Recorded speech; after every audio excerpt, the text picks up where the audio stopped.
만렙 여러분 안녕하세요. 건강한 코인 투자를 지향하는 코인 만렙입니다. 이틀 전만 해도 지옥 간 것 같은 장이 연출되더니 어제 오늘은 그래도 갔던 지옥에서 한 발 정도는 뺀 듯한 장이 연출되고 있습니다. 오늘의 가벼운 상승은 잘 아시다시피 FOMC의 금리 테이퍼링 언급과 연관이 있어 보이는데요. 이 언급이 어떤 의미가 있고 암호화폐 시장에 어떤 반응을 야기시킬지를 한번 살펴보도록 하겠습니다. 여러분의 구독, 좋아요, 그리고 알림 설정은 코인만렙 채널이 운영되는데 매우 큰 도움이 된다는 말씀을 드리며 오늘 준비한 소식을 진행하도록 하겠습니다. 제가 어제 라이브 방송 때 목이 쉬어가며 언급드린 미국의 부채 한도 관련 법안 통과 소식이 나와서 이를 알려드릴까 합니다. 미국의 부채는 역대급으로 현재 28조 4천억 달러, 약 3,600조 원인데요. 경이라는 단위가 실제로 쓰이는 건 전 처음 봤네요. 이 지경의 부채를 안고 있는 지금의 미국이 이 와중에도 부채 한도를 상한하겠다고 발의를 한 것이고, 이 법안이 찬성 220대 반대 211로 통과가 되었다는 것입니다. 유엔은 오는 12월 3일까지 연방 정부에 자금을 지원하고 부채 한도를 내년 12월까지 유예하는 것이 주요 내용인데요. 하원은 일단 통과가 되었지만 상원에서 통과가 될지는 매우 불투명한 상태입니다.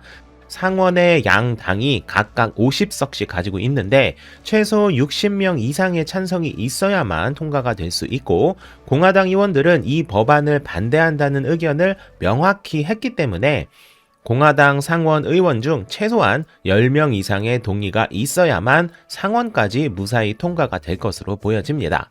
제가 갑자기 이걸 갖고 온 이유는 어제 라이브 방송 때 알려드린 바와 같이 이렇게 부채 한도가 계속 늘어나게 되면 자연스럽게 달러의 가치는 떨어지게 되고, 이는 당연히 달러와 디커플링이 되는 금 혹은 암호화폐 시장에 꽤 큰 호재로 작용한다는 것입니다. 호재? 그리고 금보다는 암호화폐가 가치 저장의 대세라는 것은 더 이상 설명할 필요도 없을 만큼 너무나도 당연한 상황이죠. 하원 통과 소식은 이러한 이유로 암호화폐에 매우 큰 호재로 해석될 여지가 충분하고, 이 법안이 실제로 발효되면 의미 있는 상승을 기대해봐도 된다라고 말씀드리고 싶습니다. 그나저나 부채가 정말 어마어마하네요. 지금 미국이 폭탄 돌리기를 하고 있는 것으로 보여지는데 이 폭탄이 제발 터지지 않고 잘 아물길 바랍니다. 그리고 어제 영상에서 말씀드린 도지코인 투표 결과도 간단하게 알려드리도록 할게요. AMC 극장에서 도지코인 결제를 할까라는 설문조사가 마무리되었는데요. 총 14만 388명이 참여했고 무조건 해야 한다 68.1%, 도지코인 결제를 하자 하지만 난 이용하지 않을 거야가 8.6%, 별로 중요하지 않으니 할 필요 없다가 7.1%, 의미 없는 짓이다 라고 선택한 사람들이 16.2%로 76.7%가 결제 지원에 찬성, 23.3%가 결제 지원에 반대했습니다. 딱 24시간만 진행된 이 투표는 420만의 조회수와 AMC 트윗 역사상 가장 많은 리트윗 그리고 가장 많은 댓글을 기록하고 일론 머스크가 좋아요를 눌러주는 등 매우 큰 반응을 보여준 투표였습니다. 이렇게 압도적인 결과가 나왔으니 AMC는 도지코인 결제를 안 할 수가 없겠네요. 도지코인이 또 하나의 묵직한 호재를 가지고 가게 되어서 뿌듯합니다. 다음은 파월 연준 의장이 새벽에 언급한 내용들을 간단하게 간추려 보도록 하겠습니다. 파월이 직접적으로 발표한 내용과 발표가 끝나고 기자들과의 질문 때 답변한 내용을 한 번에 다 정리해서 말씀드리도록 할게요. 우리에게 가장 민감했던 테이퍼링은 결론적으로 아무것도 결정된 것은 없다라는 것이 파월의 공식 입장입니다. 지금 고용률 등 여러 가지 지표가 회복세를 보여주고 있기 때문에 딱히 문제가 없는 상태고, 다만 예상대로 진행이 된다면 내년 중순에는 테이퍼링이 마무리될 것이라고 했고, 기자와의 질문을 통해 다음 FOMC 회의인 11월에 테이퍼링 관련 언급이 나올 확률이 있다라는 정도로 해석하는 게 정확할 듯 합니다.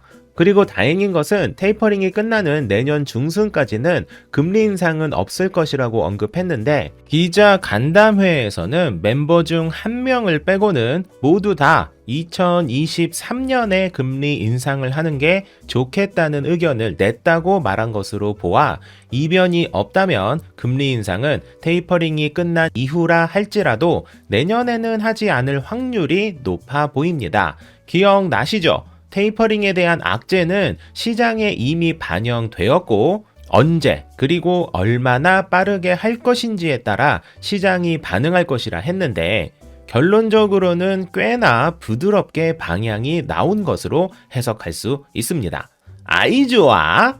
그리고 인플레이션에 대한 강력한 의지도 언급했습니다. 인플레이션은 지금 잘 관리되고 있고, 다만 예상보다 장기화되고 있다면서 만에 하나 인플레이션이 확 튀게 된다면 무슨 짓을 해서라도 인플레를 바로 잡겠다는 강력한 의지를 피력했습니다. 이 사람 참 말 잘하네요. 그리고 CBDC 보고서도 곧 공개가 될 것이라고 언급했는데, CBDC에 대한 모든 사항은 정부의 의견에 따라 결정될 것이며, CBDC의 이익이 리스크를 능가하는지 여부에 따라 언제 그리고 어떻게 CBDC가 진행되는지 결정될 것이라고 언급했습니다. 속도보다는 정확도가 더 중요하다는 언급인데, 이런 류의 기사를 꾸준히 접하는 제가 느끼기로는 CBDC 관련해서 상당히 힘을 뺀 발언이라는 느낌을 지울 수가 없더라고요. 몇 달 전만 해도 CBDC 무조건 할 거야, 빨리 할 거야, 기대해 이랬던 분위기에서 오늘 파월의 언급은 잘 따져보고 만약 별로 매력이 없으면 안 할 수도 있지 않겠어 라는 뉘앙스로 언급한 것이 저는 좀 신선하다는 생각이 들었습니다. 저는 몇 달 전부터 CBDC는 아예 진행 못할 수도 있지 않을까라는 조심스러운 예측을 하기도 했어서 꽤 재미있게 돌아가고 있다는 생각이 드네요. 그리고 헝다 사태에 대해서도 미국은 헝다 사태와 같은 상황이 일어날 일이 없다라고 못을 박기도 하는 매우 듬직한 모습을 보여주기도 했습니다.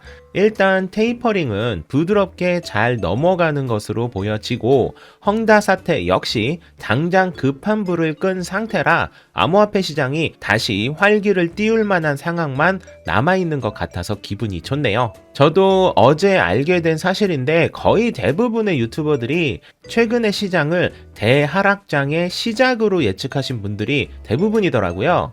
많은 유튜버들과는 달리 저는 바보같이 잠깐의 조정일 뿐 괜찮아질 거라고, 오히려 박앤세일의 매수 타이밍이라고 언급을 드렸는데, 너무나도 다행히도 시장은 회복을 하는 분위기를 보여주고 있습니다. 제가 왜 회복을 할 것이라고 예상했는지에 대해서는 어제 라이브 방송 때 매우 자세히 설명드렸으니 궁금하신 분들은 어제 라이브 방송을 확인해 보시면 좋을 듯 하고요.